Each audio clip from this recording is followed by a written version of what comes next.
From speaking to us earlier on about this particular subject. And for more on this story, we joined in our Pretoria studios by international relations expert Dr Gabilla Nubung. A very good afternoon to you, Dr Nubung. Thank you so much for joining us. Now, does this mean that Grace Mugabe can never be prosecuted?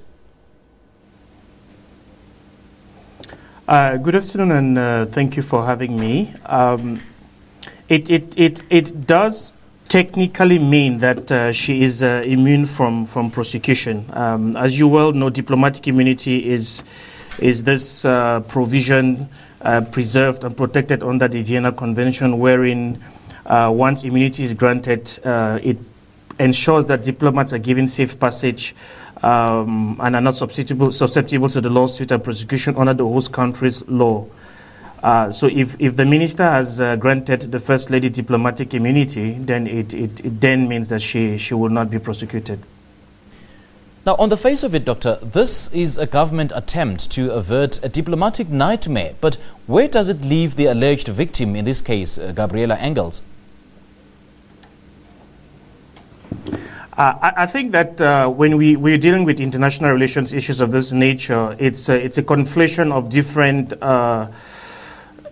levels of law that must be considered. At the moment, the matter then falls back to be a strictly domestic issue, and the victim would have to seek recourse within the ambit of the various options that the law provides to her as a citizen within the country, which essentially is going to boil down to her taking on government and challenging the decision, as the previous speaker alluded to. So if she has to get any recourse of some sort, then it would have to mean essentially taking on government to seek recourse for the alleged incident. Grace Mugabe was not in her official business when she initially came to the country. So the question now is, why then was she granted immunity? That's a question that we've been going over and over again, and a number of people have rightly said that the Act does not cover her because it makes reference to head of states.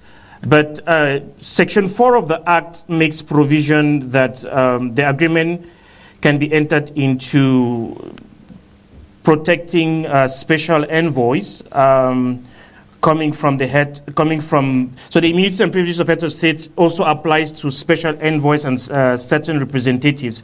Now, if you read the statement that the minister provided, and that was gazetted, it starts off by saying that the minister considered the communication coming from the embassy in accordance with the discretion granted to her by Section 7.2. So not knowing what was the content of the communication from the embassy, the likelihood is that the embassy would have represented Mrs. Mugabe as being the envoy of the government or a special representative on this instance, in all likelihood as part of the delegation or a special envoy that was sent perhaps to prepare the SADC summit that just completed, which by virtue of Section 4 of the Act entitles her to diplomatic immunity as an envoy or a representative of the government of Zimbabwe. So if that be the case, which seems to be the case, then she is legally entitled to diplomatic immunity. So legally, is there any way to appeal this decision, and can Grace Mugabe enter South Africa again? The decision can be taken on review. The Diplomatic Immunities Act, protected by the Vienna Convention, ratified by the Act of Parliament. I foresee a scenario in which the constitutionality of the minister's decision will be challenged in court, as has been the case in previous instances.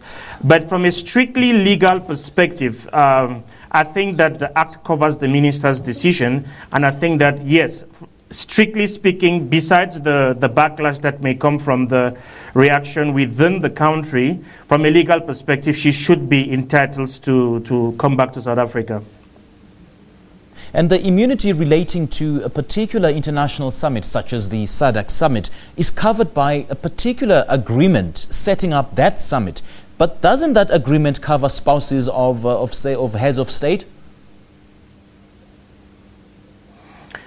I'm not totally familiar with what the agreement that covers summits like the SADC summit says, but when I read the minister's statement and I read Section 4 of the Diplomatic Immunities Act, I immediately think that the government would most probably not go for the interpretation of her being here as the spouse of the head of state, because I do not know if there's any provision for that. But the likelihood is that if there was communication from the embassy of Zimbabwe, the likelihood is that the government of Zimbabwe would have represented the First Lady as an envoy or as a special representative from the Zimbabwe government to the SADC summit or to some other event. And that places the government of South Africa in a very difficult position, because immunities and special envoys and representatives are designated by the sending government.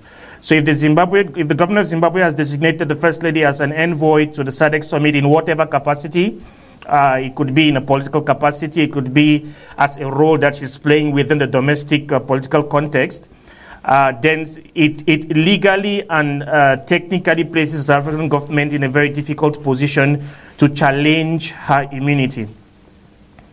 Dr. Nubung, could political factors have been considered by South African authorities in not arresting Mrs. Mugabe and, of course, granting her ultimately diplomatic immunity, taking into cognizance the historical links between the two countries? And is that likely to isolate South Africa from the region?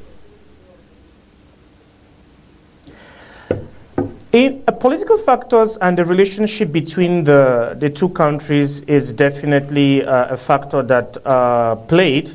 And I think that, like you rightly noticed, there's a distinction between the legality of the government's actions and the broader political consideration.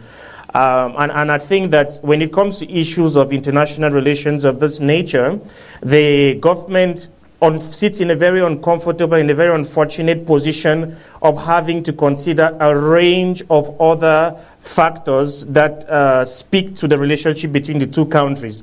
So yes, politically, the nature of the investment relations, the nature of the business relation, the nature of the relation between the states would definitely be a factor that would ultimately get government to have to make a decision whether this specific incident is of a grave enough nature to be brought into the space of the relationship between nations.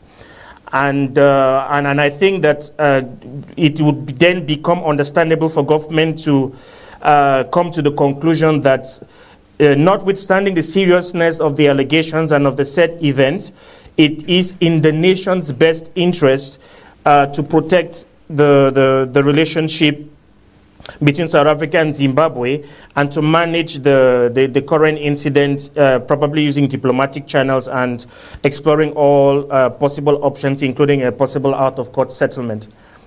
So it doesn't come across as an incident that carries the kind of gravity and magnitude that would warrant the governments to put its relationship with Zimbabwe at stake because of that, notwithstanding the public outcry that there is on the incident.